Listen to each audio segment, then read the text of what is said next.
세조를 아는 이들 찬송하고 찬송하세. 마음과 뜻과 힘다하여 경배드리세. 주를 알지 못한 이들 주가 친히 인도하사 그의 피로 구속하니 찬송 버리세.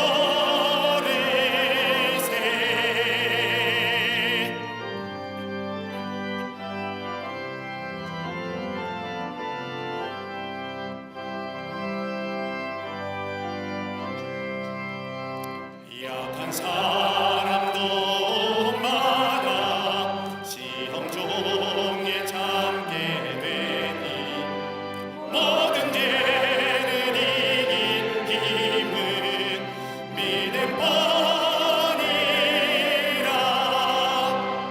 진리된 우리 주는 영원토록 변함없네.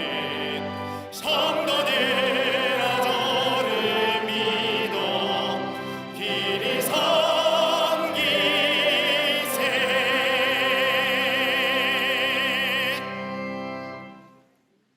교독문 32번 시편 71편을 교독하시겠습니다.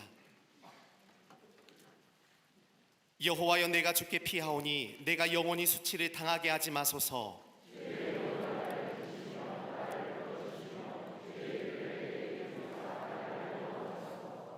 주는 내가 항상 피하여 숨을 바위가 되소서. 주께서 나를 구원하라 명령하셨으니 나의 하나님이여, 나를 악인의 손 곧 불의한 자와 흉악한 자의 장중에서 피하게 하소서.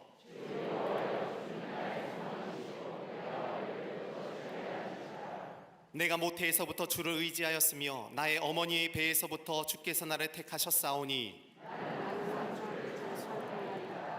아멘. 그 외아들 우리 주 예수 그리스도를 믿사오니 이는 성령으로 잉태하사 동정녀 마리아에게 나시고 본디오 빌라도에게 고난을 받으사 십자가에 못 박혀 죽으시고 장사한 지 사흘 만에 죽은 자 가운데서 다시 살아나시며 하늘에 오르사 전능하신 하나님 우편에 앉아 계시다가 저리로서 산자와 죽은 자를 심판하러 오시리라. 성령을 믿사오며 거룩한 공예와 성도가 서로 교통하는 것과 죄를 사하여 주시는 것과 몸이 다시 사는 것과 영원히 사는 것을 믿사옵나이다. 아멘.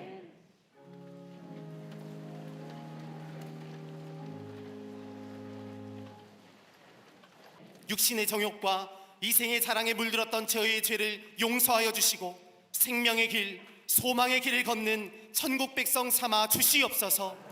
오늘 성령께서 친히 임재하여 주시사 순전한 믿음으로 주님을 의지하며 나아갈 때에 세상의 풍랑 가운데 휩쓸리지 않고 인생의 표대가 되시는 주님만을 붙잡는 축복의 한 날이 되게 하실 줄로 믿습니다. 온 세상 열방을 다스리시는 주님, 인간의 이기적 욕망으로 시작된 모든 전쟁과 테러, 자연재해와 기후변화를 막아주시고 하나님의 창조 섭리에 순종하며 만물과 하나 되고 화합하는 하늘 백성으로 삼아 주시옵소서. 하루속히 우크라이나 전쟁이 그치게 하시고 지진으로 고통당하는 튀르키예, 시리아 지역을 돌보시어 폐허가 된 땅에 가족을 잃고 신음하는 마음에 삶의 의지가 꺾여버린 심령에 온전한 치유와 회복의 역사를 이루게 하여 주시옵소서. 이 나라를 거룩한 제사장 나라로 세우셨으니 부정과 부패는 사라지고 경제가 회복되며 사회, 문화, 외교, 교육의 모든 분야에서 상생과 화해의 역사가 있게 하여 주시옵소서. 특별히 남과 북이 하나님의 선하신 손길 아래 하나 되기를 원합니다. 백성의 굶주림은 무시한 채 핵과 미사일로 도발하는 북한의 정권은 공의로 다스리시고 갈라진 막대기가 복음 안에 하나 되는 기적이 있게 하실 줄로 믿습니다. 소수의 인권을 위해 다수를 위협하는 포괄적 차별금지법, 동성애, 이단과 우상, 미신은 물러가고 건전하고 바른 가치관과 역사관을 통해 성숙한 사회를 이루어 주시옵소서. 기독교 학교들의 건화 기념에 따라 말씀을 가르치고 예배할 수 있도록 사법의 재개정을 이루어 주시옵소서. 130년 선교 역사를 통해 이 나라의 복음의 빛을 비추신 하나님, 영적으로 혼탁한 이 시대 갈 길을 몰라 방황하는 수많은 이들 앞에 십자가 복음의 능력과 은혜가 이 땅을 덮게 하여 주시옵소서. 그 일을 위해 우리 광림의 재단을 이 땅의 장작교회로 사용하시니 감사합니다. 부욕해 하시는 예수의 생명을 열방에 증거하는 귀한 사명 감당할 때 새로운 시대, 새로운 역사를 창조하는 긍정적인 믿음과 적극적인 신앙이 우리 안에 있게 하여 주시옵소서. 4월 한 달 복음을 전하는 광림의 모든 성도들에게 입술의 권세와 생명 사랑의 마음을 주시어 놀라운 부흥과 영원 구원의 역사가 있게 하실 줄로 믿습니다. 동탄 성전 잠비아 미션센터 본당 리모델링이 순적히 이루어져 하나님의 영광을 위해 쓰임받는 구원의 방주되게 하여 주시옵소서. 담임 목사님 늘 신원의 강건함으로 지켜주시고 걸음으로 옮기시는 곳곳마다 주님 주신 세계 선교의 비전과 사명을 완성케 하여 주시옵소서. 위기를 말하는 이때에 새로운 소망과 비전을 선포하는 능력의 목자로 삼아주시어 교단과 한국교회, 세계교회의 새로운 지평을 여는 참된 리더로 사용하여 주시옵소서. 오늘 생명의 말씀을 선포하실 때에 듣는 우리의 마음에 위로와 평강, 소망과 사랑이 넘치게 하시고 상한 심령, 가란 영혼이 회복되는 생명수를 얻게 하여 주시옵소서. 이 모든 말씀 우리 주 예수 그리스도의 이름으로 기도하옵나이다. 아멘. 오늘 성경 말씀은 출애굽기 12장 37절에서 42절까지입니다. 이스라엘 자손이 람셋을 떠나서 숫곳에 이르니 이와 외에 보행하는 장정이 60만 가량이요 수많은 잡족과 양과 소와 심히 많은 가축이 그들과 함께 하였으며 그들이 애굽으로부터 가지고 나온 발교되지 못한 반죽으로 무교병을 구웠으니 이는 그들이 애굽에서 쫓겨남으로 지체할 수 없었음이며 아무 양식도 준비하지 못하였음이었더라. 이스라엘 자손이 애굽에 거주한 지 430년이라 430년이 끝나는 그날에 여호와의 군대가 다 애굽 땅에서 나왔은즉 이 밤은 그들을 애굽 땅에서 인도하여 내심으로 말미암아 여호와 앞에 지킬 것이니 이는 여호와의 밤이라 이스라엘 자손이 다 대대로 지킬 것이니라. 아멘.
그리스도의 귀한 찬양에 감사합니다. 고맙습니다. 이스라엘 백성에서의 출애굽 사건은 이스라엘 역사에 있어서 가장 중요한 사건입니다. 하나님께서 430년 동안 애굽에서 종살이하던 이스라엘 백성을 유월절 사건을 통해서 출애굽하게 하시고, 하나님께서 약속하신 가나안 땅을 향해 가는 이스라엘 백성에 있어서는 감사와 감격이 이루 말할 수 없었을 것입니다. 이스라엘 백성의 출애굽 사건은 단순히 노예 생활에서 해방되었다고 하는 것, 더 나아가 하나님의 약속의 성취라고 하는 중요한 측면도 있지만은, 이보다 더 중요한 것이 있다고 한다면 하나님은 출애굽 사건을 통하여 이스라엘 백성들에게 하나님은 어떤 하나님인가를 가르쳐 주셨다는 겁니다. 신앙을 정의할 때 많은 말로 정의할 수 있지만은 그 가운데 가장 중요한 것이 있다고 한다면 하나님은 어떤 분인가? 하나님과의 관계가 바르게 관계될 때에 우리의 믿음이 더 깊어질 뿐만 아니라 신앙의 성숙함을 가져올 뿐만 아니라 더 나아가 하나님과의 깊은 교제 속에서 하나님의 은혜를 더 깊이 깨닫을 뿐만 아니라 하나님의 사랑을 체험으로 인하여 우리의 삶에 풍성하고도 놀라운 은혜를 경험하게 됩니다. 애굽에 430년 종살이했던 이스라엘 백성들, 하나님이 어떤 분인지 하나님이 누구인지 잊어버렸던 저들에게 하나님은 출애굽이란 사건을 통하여, 그리고 광야의 40년의 긴 시간을 통하여 하나님께서 만나주시고 하나님이 어떤 하나님인가 저들에게 보여주시고, 저들은 그 하나님 앞에 신앙으로 고백하며, 그렇게 될 때 하나님은 가나안의 문을 여시고 하나님의 약속의 성취를 저들에게 허락하신 것을 알 수 있습니다. 우리의 인생 어떠하지요? 한번 뒤돌아보십시오. 순탄한 적이 계셨는지요? 난 편했어, 이렇게 얘기할 사람 아무도 없을 겁니다.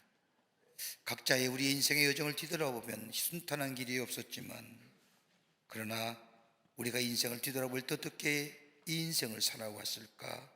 힘들고 어려웠던 시간들이었지만 그 광야길에서 하나님을 만나고 하나님의 사랑을 체험하고 하나님의 은혜를 경험하면서 여기까지 오게 하신 그 하나님의 은혜, 그 하나님이 어떤 하나님이었는가? 오늘 이스라엘 백성이 출애굽하여 잊어버렸던 하나님을 만나는 역사, 어떤 하나님을 고백했는지, 하나님은 저들에게 어떤 모습으로 보여줬는지 오늘 본문의 말씀을 통해서 함께 말씀을 나누며 은혜 받기를 원합니다. 첫째는 새로운 생명의 시작을 여시는 하나님이셨다는 겁니다. 출애굽의 사건은 단순히 애굽에서 나왔던 사건이 아니라 저들에게 새로운 생명의 시작을 알리는 사건이었다는 겁니다. 출애굽기 12장 1절과 2절의 말씀을 보면 여호와께서 애굽 땅에서 모세와 아론에게 일러 말씀하시되 이 달을 너희에게 달의 시작 곧 해의 첫 달이 되게 하라고 말씀하십니다. 이스라엘 백성들은 애굽에서 종살이할 때에 저들은 애굽의 원력을 지켰습니다. 이러한 이스라엘 백성들에게 하나님께서는 출애굽하는 그 달에 그 해의 첫 달이 되라고 이 모세와 아론에게 명령하신 겁니다. 오늘날 유대인들의 달력에 의하면 가을쯤 11월 중순을 새로운 한 해의 시작으로 삼습니다마는 성경의 말씀을 보면 고대 유대인들은, 즉 포로기 이전만 해도, 바벨론의 70년 포로 생활 이전만 해도 저들은 유월절 그 첫 달을 새해의 첫 달로 지키며 시작한 것을 보게 됩니다. 유월절이라고 하면 우리나라의 원력으로 3월 내지 4월에 일어났다고 하는데, 유월절을 기념하여 유대인들은 4월을 새해로 첫째 새해의 시작으로 삼았다는 겁니다. 생명이 다시금 살아나는 날, 그 날을 이스라엘 역사의 첫 시작이요, 생명이 다시금 살아나는 날 그 달을 하나님께서 우리로 하여금 허락하시고 하나님이 여셨다는 의미입니다.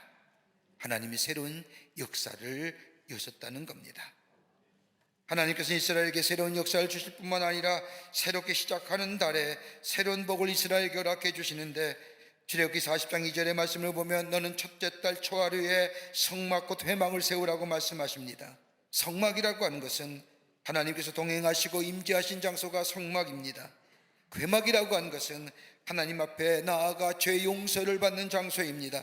다른 말로 말하면 죄 용서함과 더불어 하나님의 임재하심, 즉 동행하심과 함께하심의 역사, 그 복을 이스라엘 백성에게 허락하셨다는 겁니다.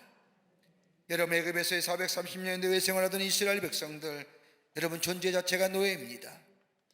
노예에게 무슨 도덕적이고 윤리적이고 종교적인 것을 기대할 수 있을까요? 양심도 사라진 삶, 더 나아가 하나님이 누구인지도 잊어버렸습니다. 사람다운 모습, 인간다운 모습, 죄를 깨닫고 돌이키는 모습, 저들에게 이미 사라진 이 이스라엘 백성에게 하나님의 성막과 회막을 세우게 하시고 하나님의 임재하심과 동행하심과 거하심의 역사를 저들에게 허락하실 뿐만 아니라 저가 죄를 지면 하나님 앞에 나와 회개하는 자마다, 하나님 앞에 제사하며 예배하는 자마다 죄 용서함의 역사를 통하여 새로운 생명의 시작을 열어 가셨다는 겁니다. 여러분, 본문에 나오는 이스라엘 백성이나 애굽의 사람들 다 똑같은 사람들입니다. 어떻게 보면 죽어마땅한 사람들입니다. 그러나 유월절에 문설주에 양의 피를 부른 집은 장자들이 살았고 그렇지 않은 집은 장자가 다 죽었습니다. 그 차이가 무엇일까요? 여러분, 이스라엘 능력일까요? 이스라엘의 의로움이나 성품이 아름답거나 고귀한 성품이나 저들의 처지가 불쌍해서 하나님께서 저들의 생명을 살려주신 것은 결코 아닐 겁니다. 다름 아닌 어린 양의 피를 문설주와 임방에 바르고 말씀대로 순종하는 것, 이것 때문에 하나님은 저들에게 새로운 생명의 시작을 열어가시고 이스라엘 역사의 새로운 시작을 시작했던 것을 보게 됩니다. 여러분, 우리가 새로운 생명의 시작 어떻게 시작됐을까요? 여러분, 내가 새로운 생명이라고 하는 인식하며 내가 새로운 생명의 시작을 시작했다고 생각했던 때가 어느 때일까요? 나는 정말 이젠 새로운 시작이라고 고백했던 때가 어느 때일까요? 다름 아니라 예수 그리스도의 십자가의 보혈의 구속의 은총을 경험하며 부활의 신앙을 통하여 새로운 생명을 가지며 예수가 나의 삶의 주인임을 고백하며 하나님의 사랑을 내가 내 삶 속에 깊게 체험하며 하나님만이 나의 하나님이라고 고백했던 그때가 아닌가요? 내게 복을 누리셨어요? 아닐 겁니다. 이 놀라운 은혜가 내게 있을 때에 내 삶의 형태가 달라지지 않았습니까? 내 존재의 양식이 달라지고 내 세계관과 가치관이 달라졌습니다. 예수님이 나를 위하여 십자가에 달려 돌아가시고 죄사함을 통하여 내가 새로운 존재, 새로운 생명의 시작이 시작될 때에 나로 하여금 보는 것을 달리게 보이게 하시며 무엇이 중요한가를 알게 하실 뿐만 아니라 삶의 우선순위를 깨닫게 하셔서 나의 걸음의 길을 걸어가게 하셨던 그 놀라운 하나님의 사랑들, 그게 내 생명의 시작이 아니었을까요?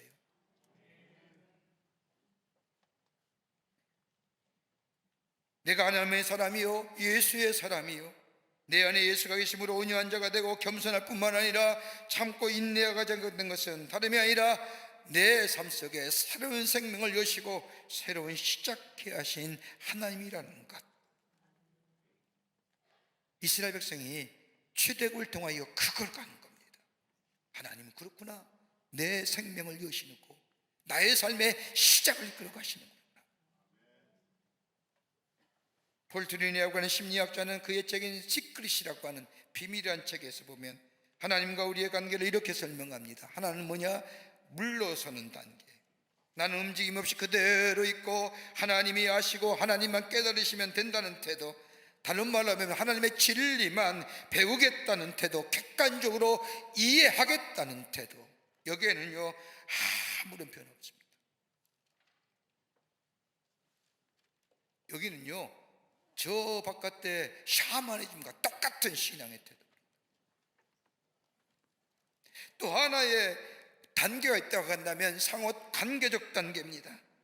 내가 나의 의로 하나님께 나아가겠다는 겁니다.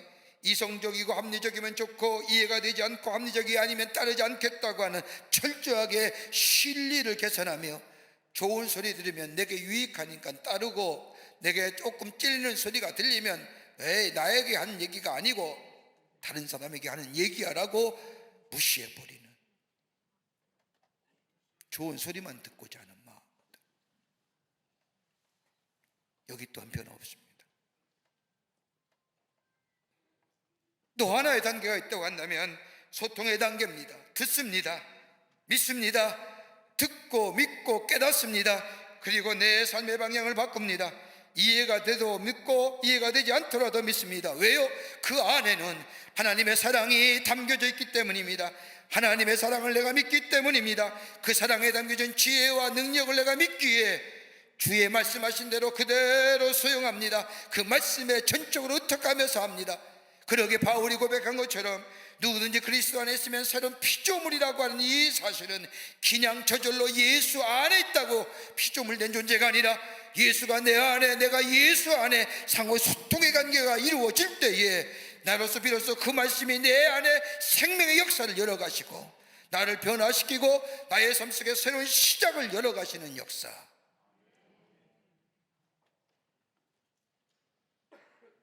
우리의 삶의 새로운 시작은 다름이 아니라 하나님이 내게 새로운 생명을 주시고 나의 삶을 열어가셨기에 내 삶의 새로운 생명의 시작이 이루어졌다는 것. 저 이스라엘 백성이 430년의 긴 노예 생활 동안 하나님을 잊어버리고 살았지만 하나님은 저들을 다시 저 애굽에서 구원하시어 하나님이 어떤 하나님인가 하나님의 모습을 보여주시며 그 구원은 전적인 하나님의 은혜였다고 하는 사실을 저들에게 나타나심으로 새로운 생명의 시작을 여시는 하나님이심을 출애굽의 사건을 통하여 보여주셨다는 겁니다. 두 번째는요, 하나님이 이스라엘 백성을 출애굽하며 보여준 하나님의 모습은 은혜 베푸시기를 기뻐하시는 하나님이시라는 겁니다. 우리 하나님은 우리에게 은혜 베푸시기를 즐겨하시고 기뻐하신다는 겁니다. 여러분, 이스라엘 백성이 출애굽 사건으로부터 시작한 이거 모든 것이 은혜이지만은 오늘 본문의 말씀을 보면 이스라엘 백성을 출애굽하여 베푸신 하나님의 은혜가 구체적으로 세 가지가 나옵니다. 하나는 뭐냐? 저들이 이스라엘 백성이 애굽에서 나온 것은 전적인 하나님의 은혜라는 겁니다. 여러분, 출애굽기 12장 40절의 말씀을 보십시오.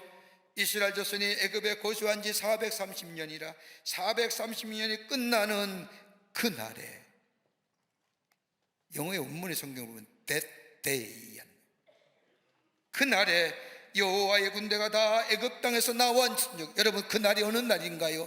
이스라엘 백성의 저 유월절 사건을 통하여 저 출애굽한 그날을 얘기하는 걸까요? 아닙니다. 그날이라고 하는 것은 다름이 아니라 저 하나님께서 아브라함에게 약속하신 그날을 얘기하는 겁니다. 그날은 바로 창세기 25장 13절과 14절에 나오는데, 여호와께서 아브라함에게 이르시되 너는 반드시 알라. 내 자손이 이방에서 객이 되어 그들을 섬기겠고 그들은 400년 동안 내 자손을 괴롭게 하리니 그들의 섬기는 나라를 내가 징벌할 것이며 그 후에 내 자손이 큰 재물을 이끌고 나오리라.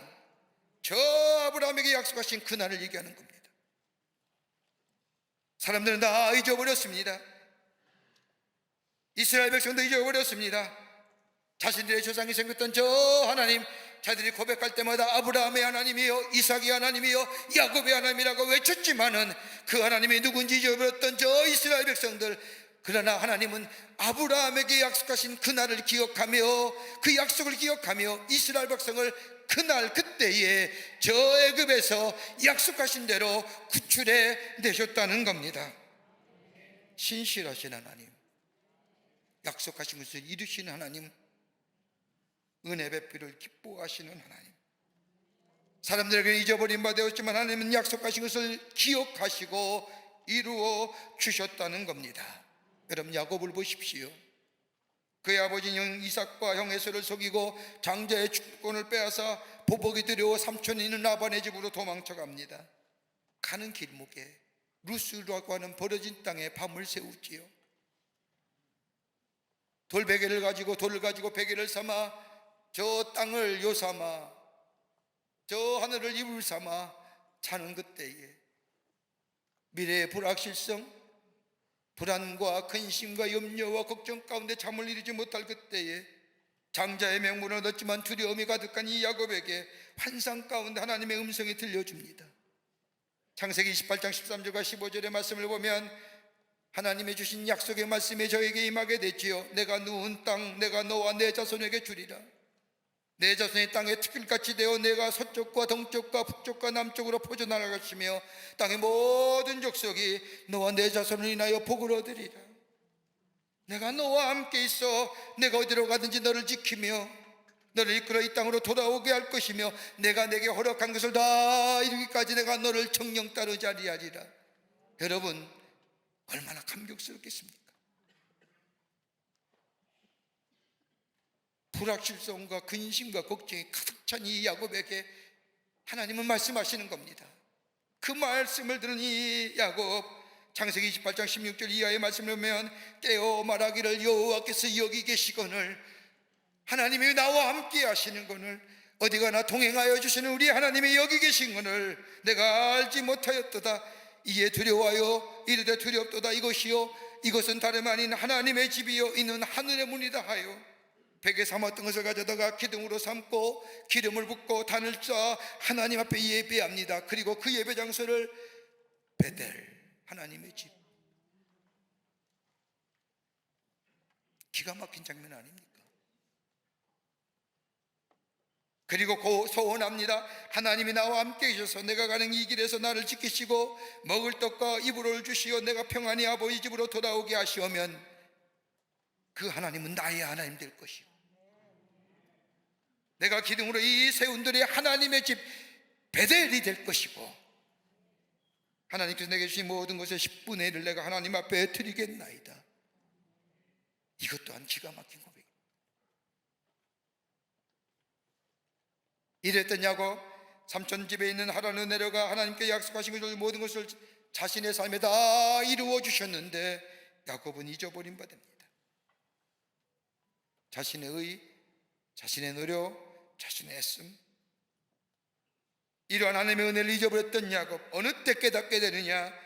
자신들의 아들이 범죄하게 될 때에, 그리고 고난과 육경 가운데 하나님 앞에서 제사하며 자신의 삶을 뒤돌아볼 때 문득 저 창세기 28장에 저 루스의 땅에서 서원했던 것들이 생각나게 됩니다. 아, 하나님이 나의 삶을 인도해 주셨지, 약속하신 것을 이루어 주셨지, 우리 하나님이 신실하신 하나님이신지. 근데 나는 하나님 앞에, 그 약속하신 하나님 앞에 내가 드렸던 서원 다 잊어버려. 그제서야 주섬주섬하고 다시 그 땅에 올라갑니다. 베델에. 그리고 거기 처음 들었던, 예배 드렸던 그 장소에 다시 단을 쌓고 뭐라고요? 엘 베델, 전능하신 하나님의 집.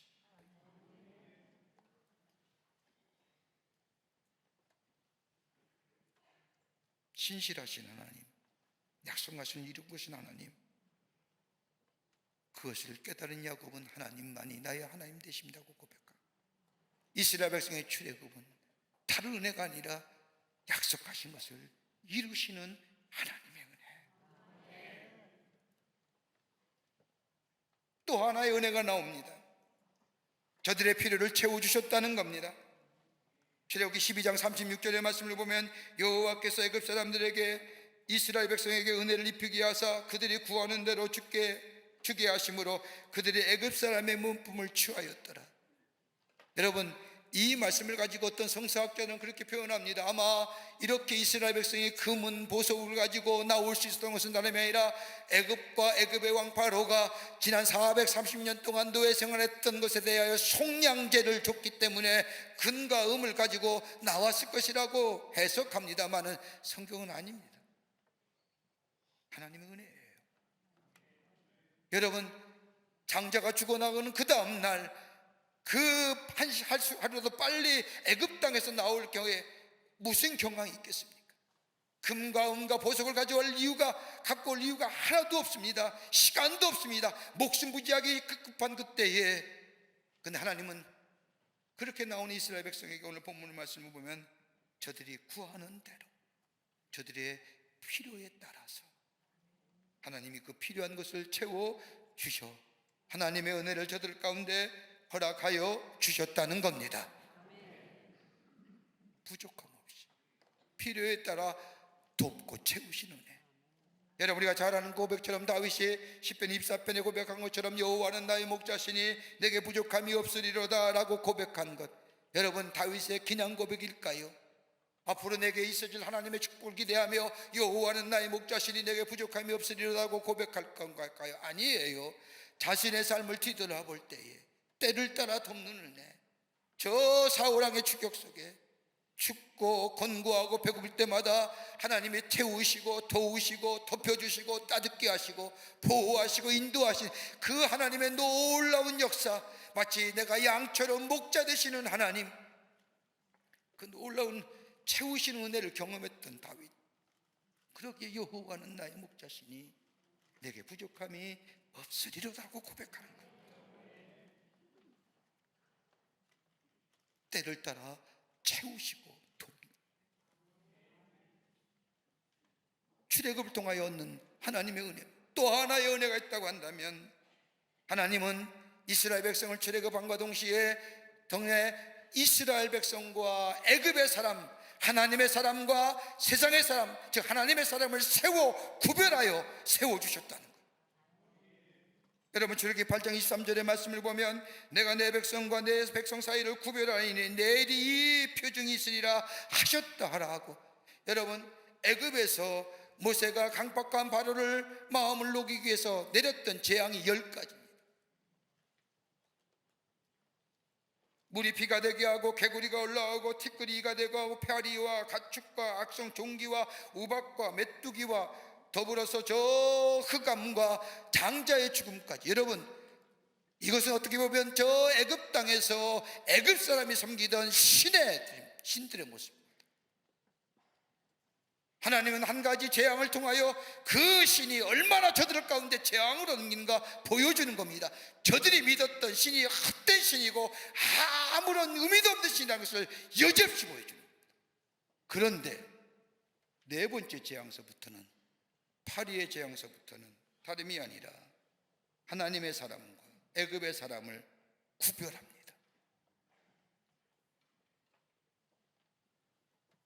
그리고 하나님이 하나님됨을 알게 하는 겁니다. 여러분, 우리가 하나님의 사랑이 나타나신 바 된 예수 그리스도의 십자가의 죽음으로 인하여 하나님의 백성 되었고 구원받았습니다. 여러분, 우리가 구원받은 걸 어떻게 알 수 있을까요? 이 땅과 구별되었다는 것을 어떻게 우리가 고백하며 알 수 있을까요? 혹 여러분 가운데 인생을 살면서 쉽게 죄의 유혹에 넘어진 우리들의 삶, 죄지면서 방황하다가도 다시 하나님께로 돌아오면 하나님이 우리의 회개를 기쁘게 받으시고 다시 용서하시어 하나님의 사람으로 덧입혀 주시는 역사. 여러분, 내가 하나님의 사람인 것을, 내가 구원받은 백성인 걸 내가 내 삶 속에 어떻게 확증하며 살 수 있을까요? 사단이 여러분에게 찾아와서 너 예수 믿는 사람 맞냐? 맞아. 뭘로 나한테 보여줄래?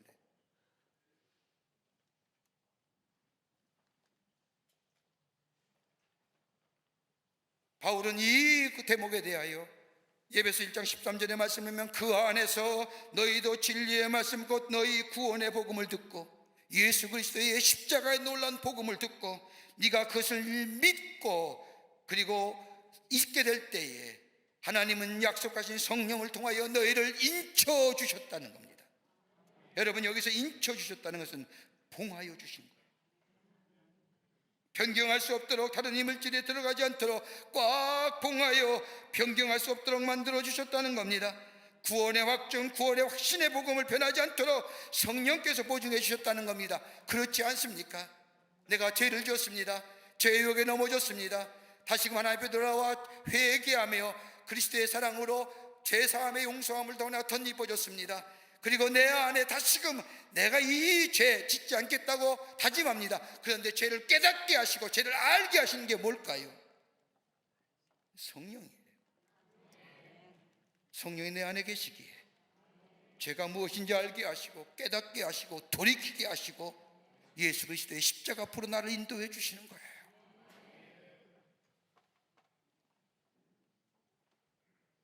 그리고 내 안에 영이 계속 계시어 죄의 유혹을 이기게 하시고 때로는 넘어진다 할지라도 하나님 앞에 돌아와 회개하면 성령이 나를 다시 한번 일으켜 세우셔서 죄의 유혹을 이기고 죄를 넘어서서 내 안에 의로움과 거룩함과 진실함의 열매를 맺게 해줄 뿐만 아니라 그게 더 나아가 그로 인하여 하나님의 사람됨을 증거할 뿐만 아니라 내 안에 열매 맺게 하셔서 나뿐만 아니라 하나님을 영화롭게 하며 나와 함께하는 이웃에게 하나님의 사람임을 증거하는 역사를 우리에게 허락하신다는 겁니다.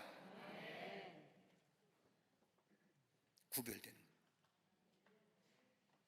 그러게 바울은 에베소 2장 8절 말씀에 너희는 그 은혜로 인하여 믿음으로 말미암아 구원을 받았으니 이것은 너희에게 난 것이 아니요 하나님의 선물이니라. 여러분, 기도 많이 하고 성령의 체험, 충만한 체험을 하는 분들에게 공통적으로 고백되는 이야기가 있습니다. 기도 많이 한 사람들, 기도의 응답의 체험인 분들, 몇 가지 공통점이 있습니다. 하나는 뭐냐면 우리 하나님은 생각하지 않는 것을 뜻밖의 베풀어 주신다는 것을 경험합니다. 기도해 보세요. 기도의 자리에 들어가 보세요. 또 하나 때문에 하나님은 약속하신 대로 나의 삶을 인도해 가신다는 것, 그리고 하나님께서 많은 사람들 앞에서 내가 하나님의 자녀임을 보여주시고 증거해 주신다는 것, 어떤 모습을 통해서라도, 그리고 심령에게 깊은 곳에서도 내가 하나님의 사랑을 받고 있다는 것을 깊게 깨닫고 믿고 확증하게 하실 뿐만 아니라 성령께서 내가 하나님의 자녀임을 인치심을 받았던 것을 확신해 주고, 그리고 때를 따라 돕는 은혜가 있음을 경험하게 된다는 겁니다. 기도의 자리에 들어 이 은혜를 베푸시길 기뻐하시는 거예요. 이스라엘 백성의 출애굽 사건은 단순히 새로운 생명의 시작, 새로운 시작을 넘어서서 하나님의 은혜 안에서 이루어진 역사. 우리 하나님은 은혜 베푸기를 원하시는 하나님을 이스라엘 백성들로 하여금 알고 깨닫고, 우리 하나님은 은혜 베푸시기를 원하시고 우리에게 은혜 주시길 원하시는 하나님이심을 믿고 고백하길 원하신다는 겁니다. 끝으로 이스라엘 백성은 저 애굽에서 나오며 경험했던 하나님은 구원의 역사를 기억하라 하십니다. 하나님께서 출애굽하여 새로운 시작을 하는 이스라엘 백성들에게 하나님은 구원의 역사를 기억하라고 말씀하십니다. 그 말씀이 출애굽기 12장 14절입니다. 너희는 이날을 기념하여 여호와의 절기를 삼아 영원한 규례대 대대로 지킬지어다. 하나님의 구원의 신이 놀라운 일들을 잊지 말고 기념하여 절기로 삼아 지키라는 겁니다.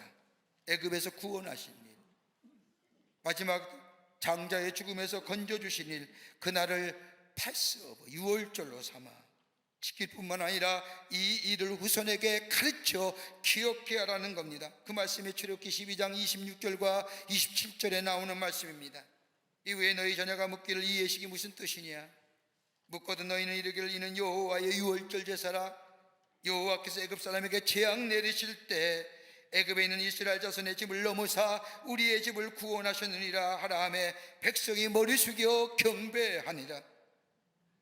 구원의 사건들, 생명을 살리신 사건들, 그 축복이 지속되기 위해서 그 구원의 일들을 기억하며 절기로 지켜 자자손손에게 기억하고 알게 하라는 겁니다.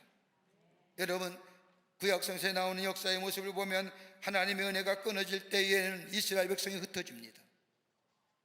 평화가 사라집니다. 침략과 전쟁의 땅으로 변해지게 됩니다. 그러나 하나님의 은혜가 이스라엘 위에 있어지게 될 때 아무리 척박한 땅이라 할지라도 그 땅은 약속의 땅이요 축복의 땅이 되는 것을 보게 됩니다. 그 지키라는 거예요. 그 은혜의 사실을 기억하며. 그런데 오늘 12장 8절의 말씀을 보면 좀 더 구체적으로 어떤 모습으로 절기를 지킬 건가 규례를 말씀하십니다.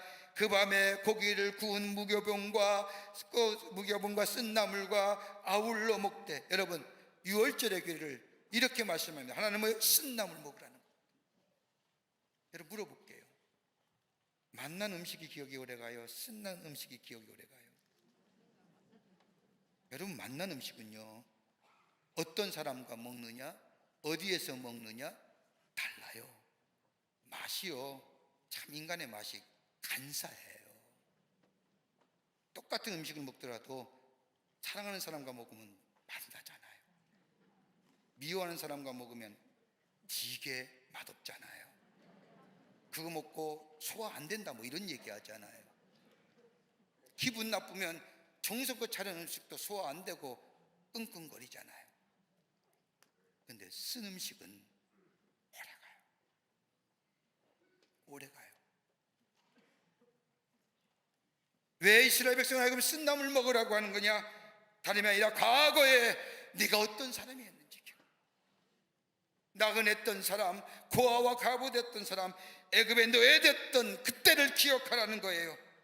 정함 없이 떠돌았던 나그네 삶에서 구원받은 사람, 하나님의 백성에 대해 삶의 양태가 달라지고 존재의 양식이 달라지고 하나님의 임재를 통하여 구별된 삶으로 세움받은 지금의 모습들, 그것으로 자족하며 그로 인하여 내 안에 교만함으로 쌓이는 것이 아니라 쓴나물 먹을 때, 아, 나는 나그네 되었지, 나는 죄인이었지, 기억하라.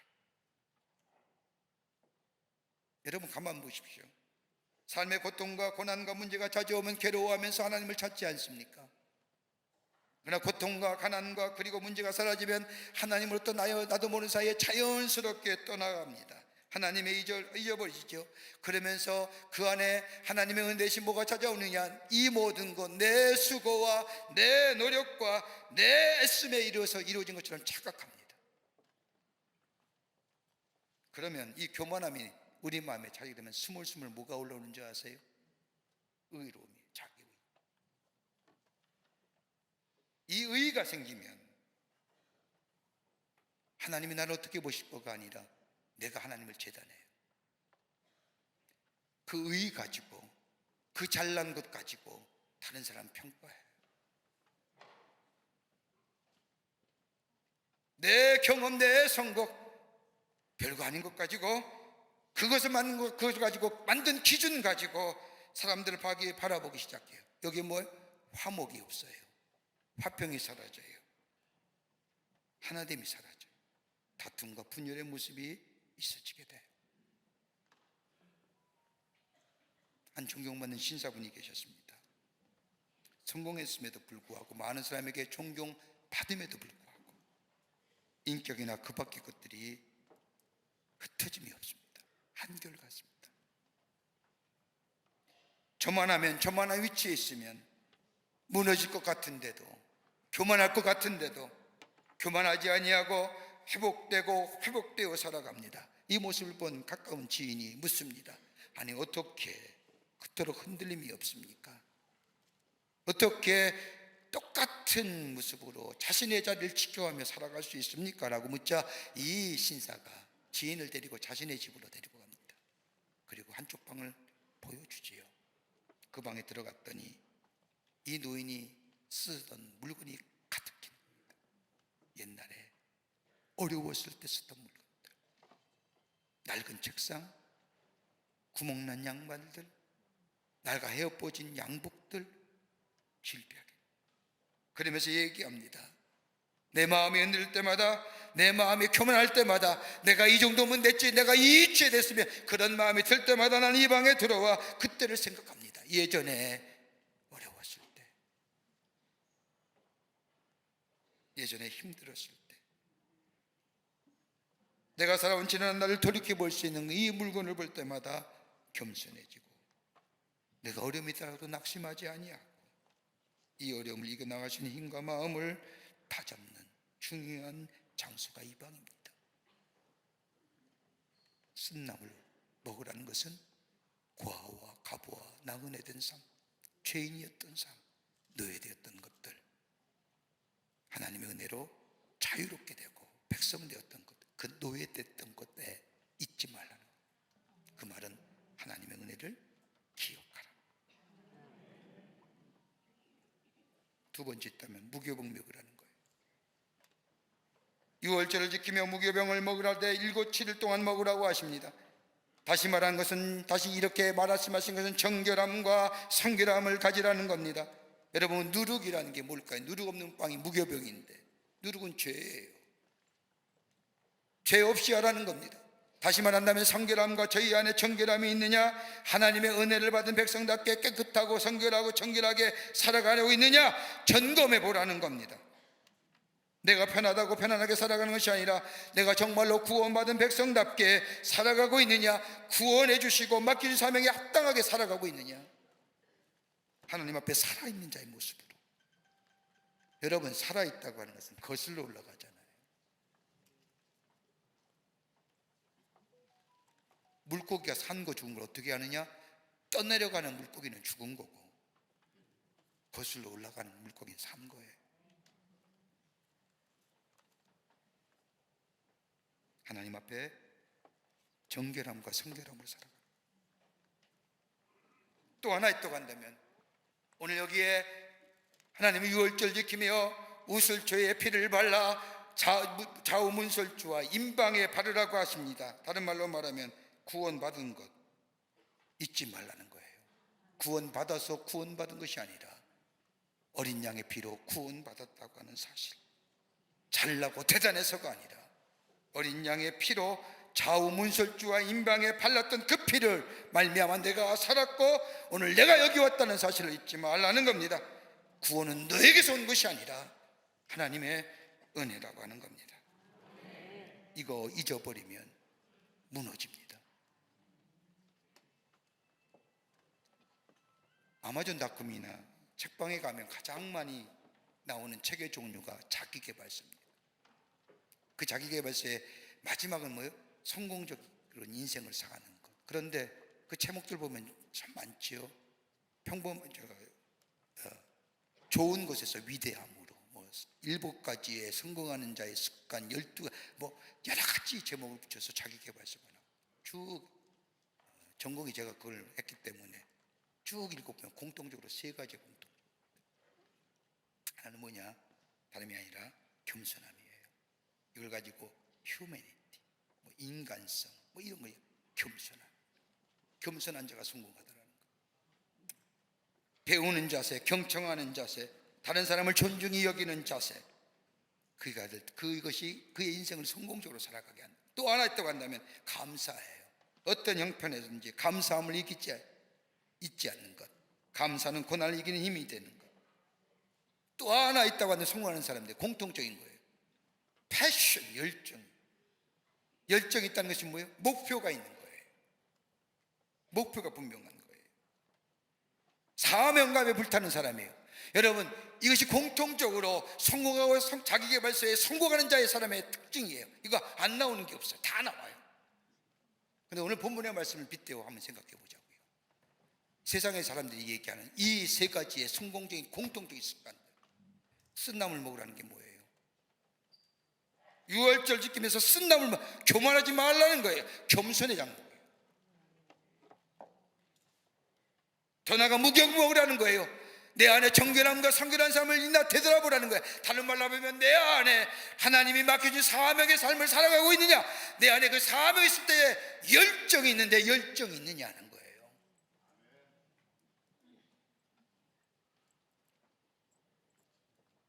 4,000년 전에 얘기했던 거예요.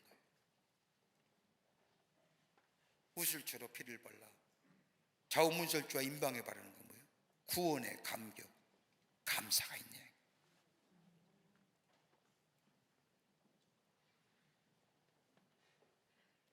사랑하는 성도 여러분, 우리가 새로운 생명의 시작을 얻었습니다. 그 시작이 누구요? 내가 예수 믿어서가 아니라 주의 은혜입니다. 은혜입니다. 나를 구원하시고 내게 새로운 생명을 주시고 내게 베풀기 원하시고 인도하시고 보호하시고만 합니다. 우리가 절기를 세워서 예배하는 것들, 감사와 겸손과 감격, 열정이 넘쳐나는 삶이십니다. 여러분, 그 새롭게 시작하시는 그 생명의 역사, 생명의 시작, 베풀으신 하나님의 은혜를 늘 기억하며 잊지 않고 우리의 믿음 속에, 우리의 여정 속에 그 하나님과 함께 동행하는 삶이 될 때에 우리의 삶 속에 풍성한 축복이, 베푸신 은혜가 가나안이 열려지는 역사가 있게 될 줄 믿습니다. 이 은혜가 여러분과 저 가운데 있을기를 주의 이름으로 축원합니다. 하나님 감사합니다. 저희들 주께서 사랑해 주셔서 하나님의 백성 삼으심에 감사합니다.